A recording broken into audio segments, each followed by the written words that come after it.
ಆಡು ಮುಟ್ಟದ ಸೊಪ್ಪಿಲ್ಲ ನಿನ್ನ ಮೆಚ್ಚದವರ್ಯಾರಿಲ್ಲ.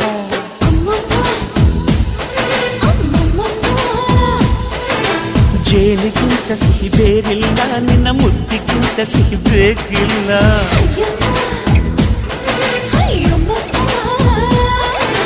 ಕಣ್ಣು ಕುಕ್ಕುವ ಬೆಚ್ಚಿ ಬೀಳುವ ಅಂದವಾದ ಹೆಣ್ಣು, ರುಚಿ ರುಚಿಯ ಬಾಯಿ ಚಪ್ಪರಿಸ ಸಿಹಿಯಾದ ಹೆಣ್ಣು. ಅಯ್ಯೋ ತಿಂದು ತೇಗಿದರು ಆಸೆ ತೀರದ ಪಂಚಾಮೃತ ಇವಳು. ಅಮ್ಮಮ್ಮ